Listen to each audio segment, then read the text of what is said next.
Hallo zusammen auf meinem Kanal. Heute stelle ich euch unsere Reiseroute auf den 15 Tagen um Island herum vor. Vielleicht findet ihr für euch noch ein paar interessante Punkte. Viel Spaß dabei.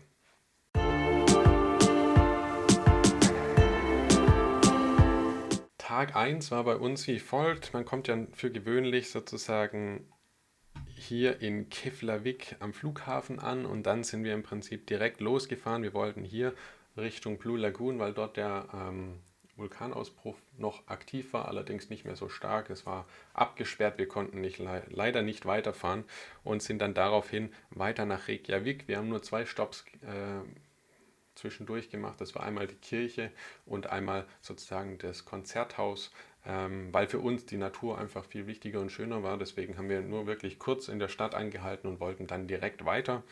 Und nach Reykjavik sind wir dann weitergefahren zum Kraftwerk, wie man hier auch in der Liste schön sehen kann.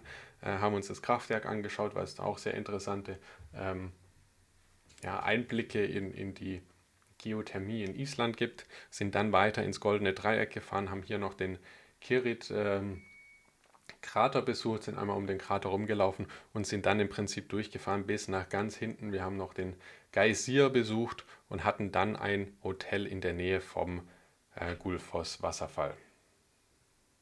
Tag 2 hat für uns gestartet, dass wir im Prinzip von Gullfoss hier runtergefahren sind zum Thingvellir oder Thingvellir Nationalpark, haben uns dort im Prinzip mit einer kleinen Wanderung, Spaziergang die schönen Erdspalten angeschaut, haben noch dort einen Wasserfall gesehen und sind dann sozusagen einen längeren Weg hier nach unten gefahren zum Haifoss Wasserfall und im Nachgang dann zu der Gjein-Schlucht.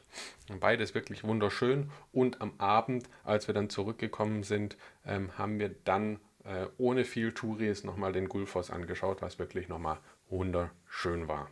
Tag 3 war eine sehr lange Fahrt, sehr viel Programm auf der Liste, weil wir sind im Prinzip von dem Goldenen Dreieck bis wirklich nach Vik gefahren. Im Nachhinein vielleicht von der Lokation des Hotels nicht das Beste, aber sei es drum. Ja. Also wir sind hier losgefahren, im Prinzip bis hier nach unten, haben uns dann den Seljalandsfoss Wasserfall angeschaut und den naheliegenden Wasserfall, der in diese Schlucht reingeht. Den seht ihr auch beispielsweise bei meinen Review zu den Top 10 Wasserfällen. Wir sind dann im Prinzip im Anschluss daran hier weitergefahren. Es hätte hier auch, wie gesagt, das schöne Flugzeugwrack gesehen. Das findet ihr auch verlinkt in meiner Kartenübersicht. Allerdings war dort dann der Weg wirklich 2 Stunden hinzulaufen oder 1,5 bis 2 Stunden und wieder zurück. Es gab einen Shuttle, das hatte aber allerdings noch etwas Wartezeit und es hätte halt in dieses Gesamtprogramm bei uns nicht mehr reingepasst. Deswegen haben wir das dann ausgelassen. Wir sind dann weiter zum Skogafoss Wasserfall gefahren, da sind wir dann vorbeigekommen, haben uns den noch angeschaut. Das hat sich auch wirklich sehr gelohnt und dann sind wir im Prinzip den ganzen Weg lang gefahren bis auf diese kleine Halbinsel, wo dann der Leuchtturm ist, mit der Hoffnung, dass wir Papageientaucher sehen. Leider waren zu dem Zeitpunkt oder zu der Jahreszeit keine Papageientaucher da, aber wir hatten noch einen zweiten Spot, wo wir dann Glück hatten. Das sehen wir dann in einem späteren Abschnitt, an einem anderen Tag. Wir sind dann sozusagen einmal hier außen rum gefahren zu diesem sehr bekannten schwarzen Strand, haben da noch verweilt, haben uns hier diese Höhle angeschaut, auch wieder mit diesen Basaltsäulen und sind dann über Vik im Prinzip einfach nur noch bis zu unserer Unterkunft gefahren. Tag 4 war dann natürlich wieder eine längere Fahrt von hier zurück nach Vik, weil Tag 4 stand ganz im Namen der Katla Eishöhle. Das heißt, wir sind hier von Vik aus gestartet und mit dem, ich nenne es jetzt mal Monster Truck sozusagen, Richtung Höhle gefahren, haben dort eine Tour gemacht, sind an diesem Gletscher entlang gelaufen und als wir dann wieder zurück waren, haben wir in Vik noch sozusagen eingekauft und dementsprechend nochmal gegessen und sind dann noch weitergefahren, um uns diese Schlucht hier oben anzuschauen, welche auch wunderschön war und haben dann nochmal an derselben Stelle übernachtet.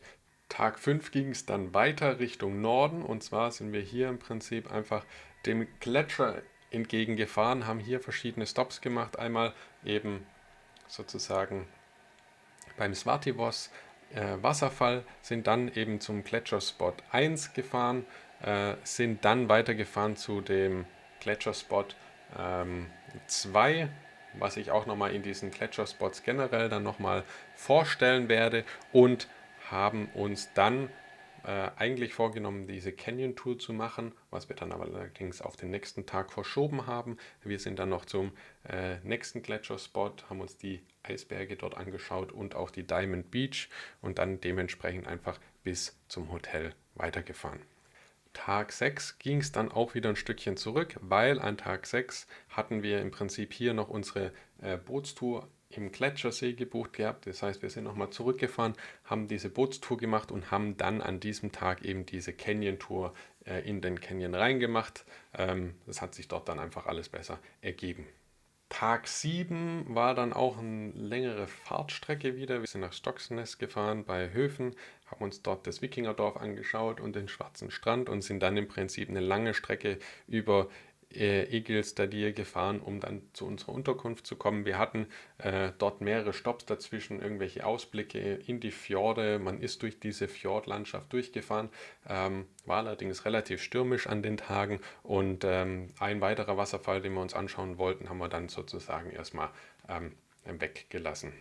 Genau, Tag 8 war, wie es hier aussieht, wie so eine Art Spinnennetz aufgebaut. Wir sind zunächst von unserer Unterkunft nach Estri gefahren, was sehr abseits liegt.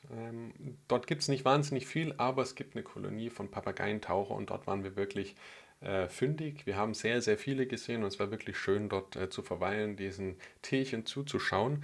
Und dann sind wir von dort sozusagen über Eglistardir wieder weitergefahren und zwar zu dem Wasserfall Hengifoss, der mit diesen roten Gesteinsschichten und wunderschön ist. Haben dort eine Wanderung hingemacht. Ich meine, das waren so 1,5 Stunden nach oben oder 1 Stunde hoch, eine halbe Stunde runter, wenn ich es noch richtig im Kopf habe. Und sind dann im Prinzip nochmal über Eglistardir wieder auf die andere Seite gefahren, um dort dann in den sozusagen bekannten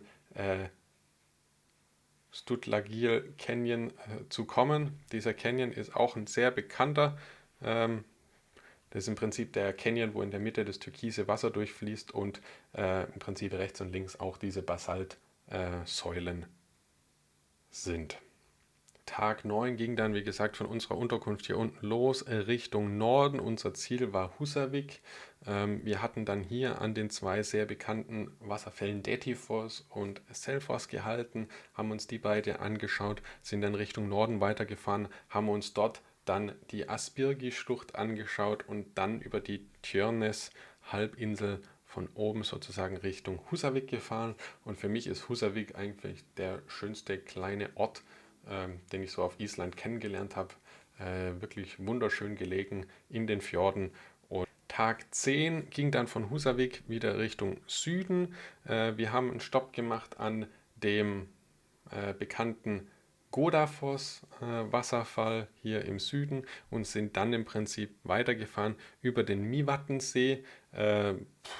Mývatn steht für Mücken, das heißt, hier waren wahnsinnig viele Schmeißmücken oder schwarze Mücken unterwegs. Das kann man sich fast nicht vorstellen. Wir sind dort nicht ausgestiegen, um uns den See anzuschauen und sind dann direkt weiter zu dem Dimmuborgir. Das ist im Prinzip eine Formation von getrockneter Lava, die in der isländischen Mythologie auch oft als Trolle gedeutet werden. Haben uns das angeschaut, sind dort eine Runde gelaufen und sind dann weiter zu Namaskart oder wie auch immer man es nennen möchte. Das ist im Prinzip einfach eine Schwefelquelle, die sich dort erstreckt, die sehr schöne farbigen Boden hinterlässt in Orangetönen, in Blautönen, sind dort rumgelaufen und dann wieder zurück nach Husavik.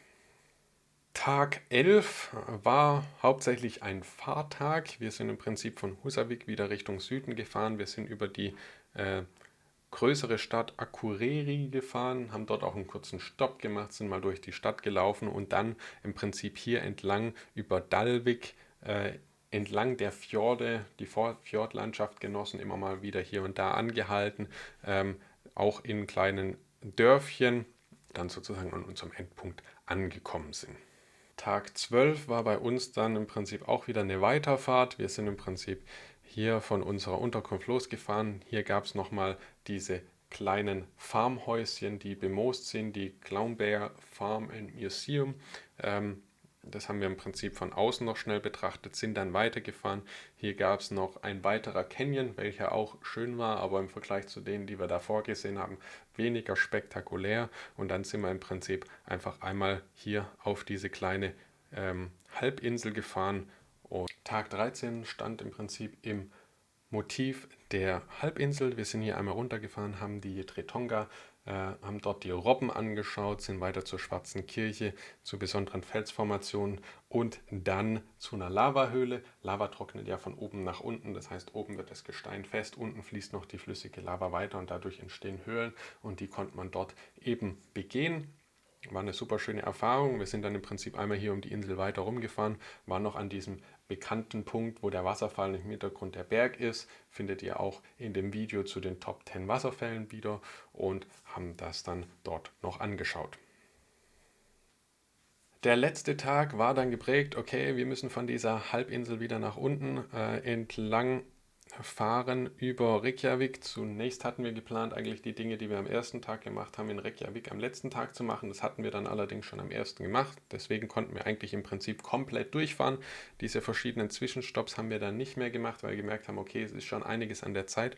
Und wir hatten die Hoffnung, hier bei der Blauen Lagune zum einen mal die Blauen Lagune noch anzuschauen. Reingehen wollten wir nicht, weil wir wussten, okay, es ist sehr, sehr voll dort und ja, wir hatten eher sozusagen die Natur genossen und wollten jetzt nicht am Ende dann nochmal von den Menschenmassen überlaufen werden. Und wir hatten die Hoffnung, dass wir vielleicht noch was vom Vulkan sehen, der im Prinzip genau hier bei Grindavik in der Nähe von der Blauen Lagune ja vor diesen 15 Tagen noch aktiv gewesen war.